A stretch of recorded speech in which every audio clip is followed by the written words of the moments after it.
Hello दोस्तों, नमस्कार। Maurya education 07 में आपका हार्दिक स्वागत, अभिनंदन है।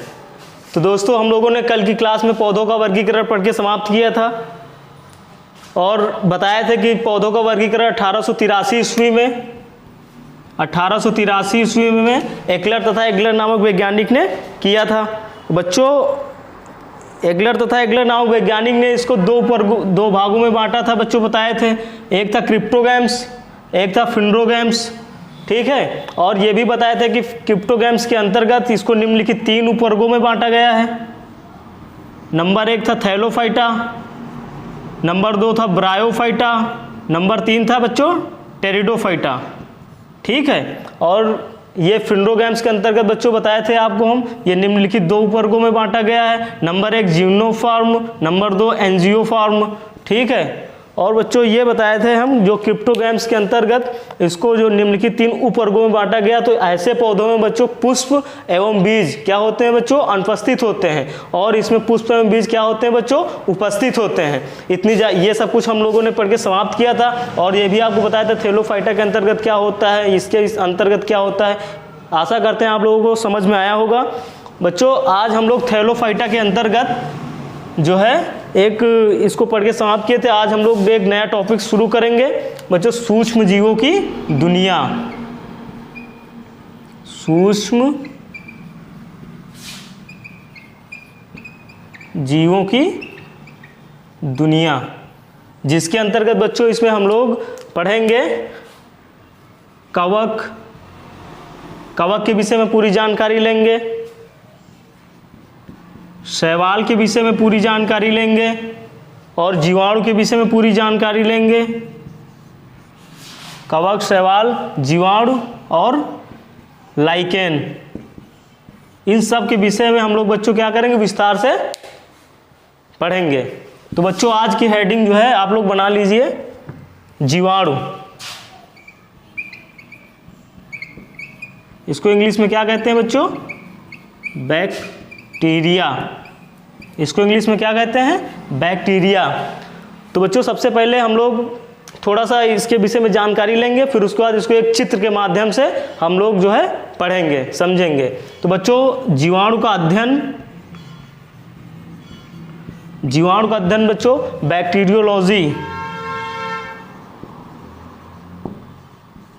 बैक्टीरियोलॉजी के अंतर्गत किया गया है। बैक्टीरियोलॉजी मतलब जीवाणु विज्ञान, मतलब कि अगर पूछे आपसे जीवाणु का अध्ययन किसमें किया गया है, तो जीवाणु विज्ञान, इसको बैक्टीरियोलॉजी के अंतर्गत किया गया है। और बच्चों, अगर पूछे कि जीवाणु की खोज सर्वप्रथम किसने की, अगर पूछे जीवाणु की खोज, तो बच्चों जीवाणु की खोज एबी लीवेनहॉक नामक वैज्ञानिक ने की। एबी लीवेनहॉक नामक वैज्ञानिक ने बच्चों की। ठीक है, और बच्चों इसमें जो है जीवाणु जो होते हैं हमारे एक कोश की तथा प्रोकैरियोटिक होते हैं। जीवाणु बच्चों क्या होते हैं? एक कोश की तथा क्या होते हैं बच्चों? प्रोकैरियोटिक होते हैं।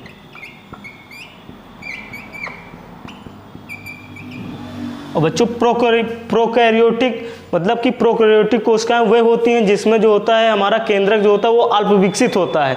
ठीक है, और इसमें 70S प्रकार के राइबोसोम पाए जाते हैं, जो हमारे निम्नलिखित 2 उपवर्गों से मिलकर बने होते हैं, 50S प्रकार, और बच्चों इसमें जो होता है 50S प्रकार और 30S प्रकार के 2 प्रकार के उपवर्गों से मिलकर हमारा ये प्रोकैरियोटिक कोशिका का निर्माण होता है। इसमें 70S प्रकार के क्या पाए जाते हैं बच्चों? राइबोसोम पाए जाते हैं। तो इसके विषय में प्रोकैरियोटिक और यूकैरियोटिक के विषय में हम लोग नेक्स्ट क्लास में अच्छे से पूरी जानकारी लेंगे।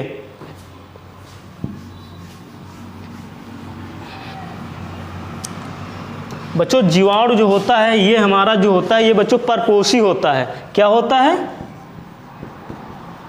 परपोषी होता है। परपोषी मतलब कि ये दूसरे पर निर्भर होते हैं, मतलब कि ये अपना भोजन स्वयं नहीं बनाते हैं। स्वपोषी हुए होते हैं जो अपना भोजन स्वयं बना लेते हैं, लेकिन ये परपोषी होते हैं, ये दूसरे पर निर्भर होते हैं। ठीक है, और बच्चों जीवाणु जो होता है ये हमारा सर्वव्यापी होता है।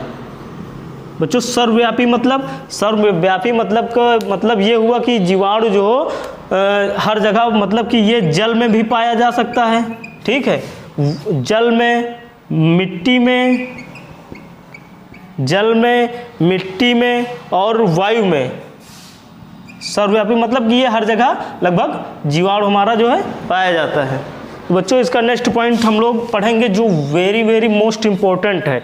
बच्चों जीवाणु में क्या होता है कि इसमें कोशिका भित्ति पाई जाती है, इसलिए इसको पादप वर्ग में रखा गया है। और जीवाणु की कोशिका भित्ति जो होती है दो, पहले हम लोग लिखेंगे जीवाणु, ये बहुत ही इम्पोर्टेंट पॉइंट है।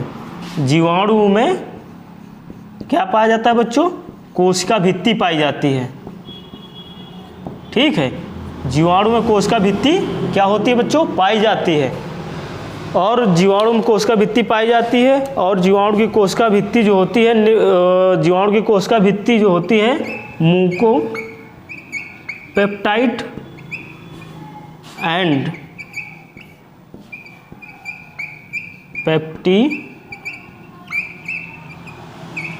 पेप्टिडाइलोकन और म्यूकोपेप्टाइड, ठीक है, इससे जीवाणु की कोशिका भित्ति बनी होती है। बच्चों जीवाणु में क्या होता है बच्चों? अलैंगिक जनन होता है। जीवाणु में क्या होता है बच्चों? अलैंगिक क्या होता है? अलैंगिक, जीवाणु में बच्चों अलैंगिक जनन होता है। बच्चों जीवाणु में अनाक्षी श्वसन पाया जाता है। नेक्स्ट पॉइंट, जीवाणु में बच्चों क्या होता है? अनाक्षी श्वसन पाया जाता है। अनाक्षी श्वसन, जीवाणु में अनाक्षी श्वसन होता है। बच्चों जीवाणु में मुख्य आनुवंशिक पदार्थ के रूप में डीएनए पाया जाता है, और जीवाणु का जो डीएनए होता है बच्चों गोलाकार होता है और ये नग्न अवस्था में होता है, ठीक है। ऐसे डीएनए को हम लोग बच्चों क्या कहेंगे? ऐसे डीएनए को बच्चों हम लोग कहेंगे न्यूक्लियोइड एंड जीनोफोर।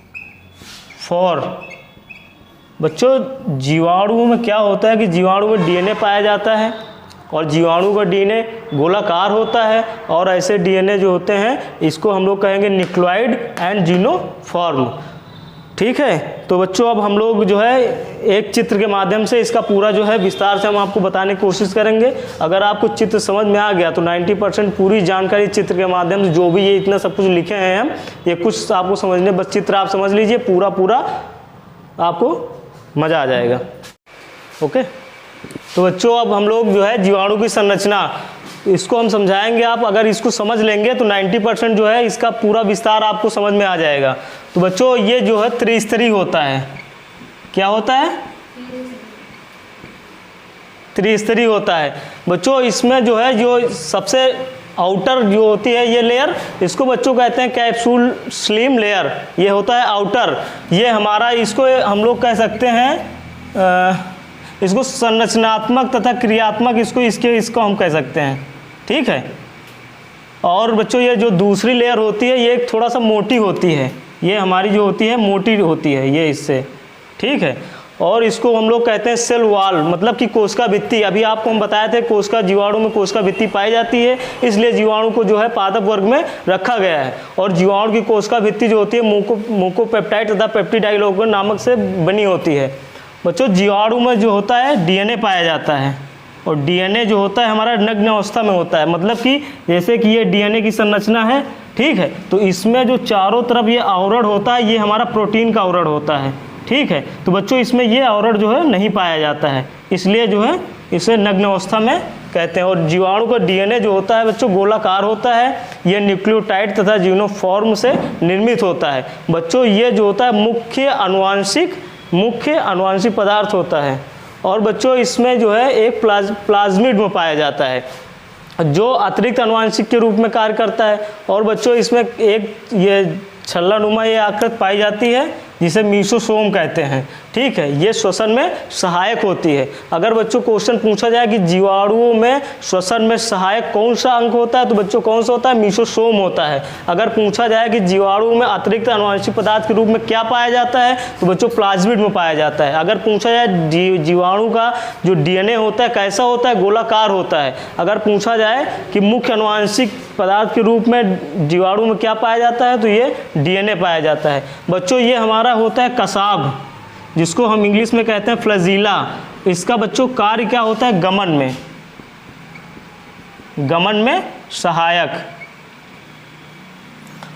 में सहायक होता है। बच्चों जो एक ये अंदर वाली आउटर, ये एकदम अंदर की जो लेयर होती है, इसको कहते हैं सेल मेम्ब्रेन। मतलब सेल मीन्स क्या होता है? कोशिका। मेम्ब्रेन मीन्स क्या होता है? कोशिका झिल्ली। ठीक है,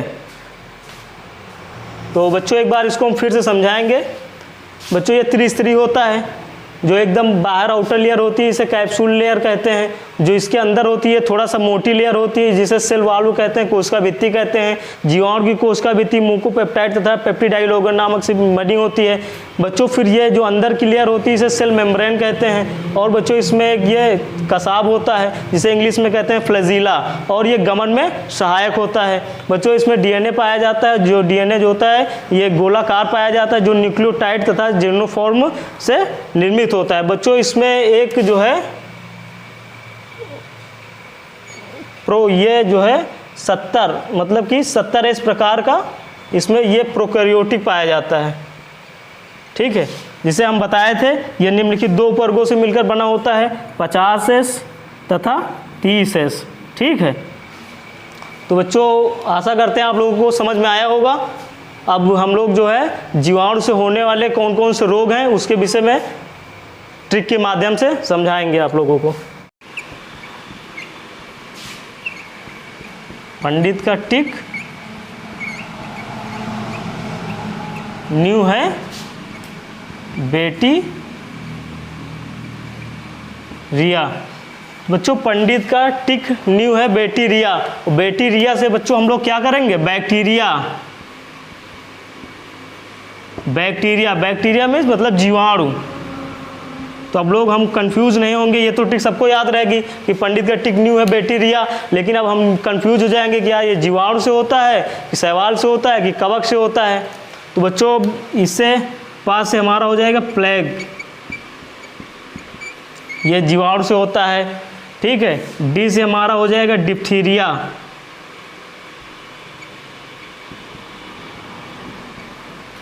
ता से हमारा बच्चों हो जाएगा तपेंदिक,